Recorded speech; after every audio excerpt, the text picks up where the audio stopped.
Hi there friends, welcome to this week's Indian fusion cooking episode where we're going to make poha. I started these sessions because of the Bridport Girl Guides, you rock, but today I also want to give a shout out to my friend Adele, who's in Sangam World Centre at the moment and is cooking for herself and needs to learn how to make some of these dishes that she loves.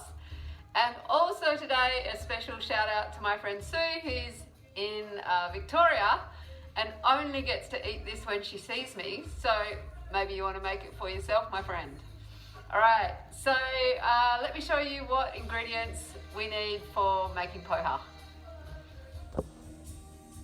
This is our spread today, and this is actually the poha itself.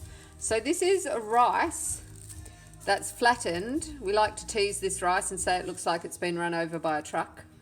But if you don't have poha, this flattened rice, you can use like ordinary already cooked rice like you would use for fried rice. We need oil, very important salt in this dish.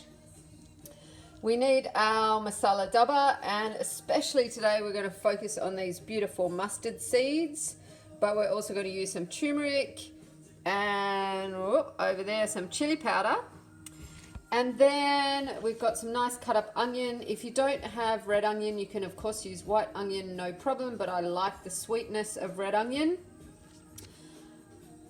Peanuts, and these ones have already been dry roasted. If you haven't got dry roasted peanuts, Adele, you could roast them yourself, like the ladies usually do that. We get them raw and then the ladies roast them. So if you need to know how to do that, let me know or Google that. And then curry leaves. Now, as we've talked about before, these are optional, but super, super flavoursome. And I know, Adele, you love them. And if you don't have any in the kitchen, remember that when I was working at Sangam, I planted an orchard of curry leaves down the back. Or got the gardener to. So you have plenty of access to curry leaves down the back of Sangam. Just reminding you in case you forgot. We need our pot today and something to stir with. And the rest I'll show you as we go. Let's get into it. Looks like it's a bit cold today. Look at all these clothes I'm wearing. I just got back from a bike ride and I am feeling a little chilly. So poha, perfect thing to eat for me today. So into my pot, I'm going to put some oil, maybe a dessert spoonful or a tablespoonful, whatever you're feeling, just drop that in. And then I already had my pan a little bit warm so that I was ready. So now I'm going to drop in some mustard seeds. So about a teaspoon or a little bit more of mustard seeds into the oil, and then I'm going to put, depending on how spicy you want it, I'm going to put about a quarter of a teaspoon of chili powder and then a nice big teaspoon of turmeric powder. So I'm going to show you what that looks like. Here's our spices having a little bit of a fry off in the pan. Remember, the reason why we fry our spices is to release the flavour in them. And those mustard seeds might even start to pop a little bit in a sec. And then also into this spice mixture, to release the flavour in them a little bit more, I'm going to add in my curry leaves. So here goes, there might be a bit of splattering. Get prepared for that. Yep. So there's a little bit of splattering going on.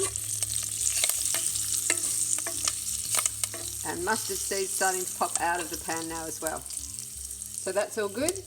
Now I'm going to add the onion. So bring in the onion.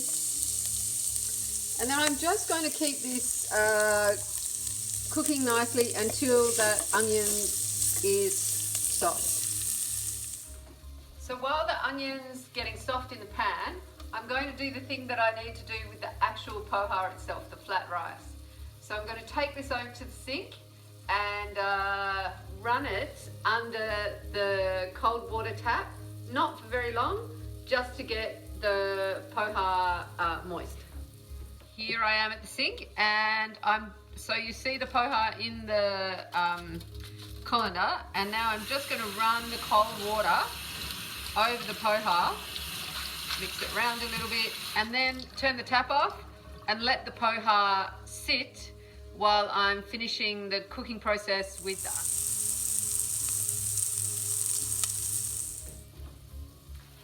So while that onion's continuing to cook down, I'm going to add the dry roasted peanuts and just stir them around a little bit as well to get all that beautiful aroma and taste of the spices all over those beautiful peanuts. The smell itself is amazing and it's looking pretty good as well. So now I'm going to add those soaked wet pohas to this mixture. Here we go. I'm just going to dump them in. Let's see if I can do 3 things at once. Yep, there we go. And then stir those around in there. I don't want to cook them too much because I don't want the dish to become soggy. So I'm going to pop the lid on it for a moment and just let the poha heat through. So the poha is warmed through now, and I'm just going to add the very important ingredient that you need for Indian cooking, your salt. So I'm using some nice Himalayan rock salt, but you can use any salt that you have. This is how good the poha looks, and if you want you can also add a little bit of sugar. Kamini usually does, but that's totally up to you. This is how good our poha looks, and if you like you can sprinkle some coriander on the top. As I've told you before, I don't like coriander, but I've got a little bit of parsley there, and also you can squeeze some lemon on if you like. Hope you enjoy your poha.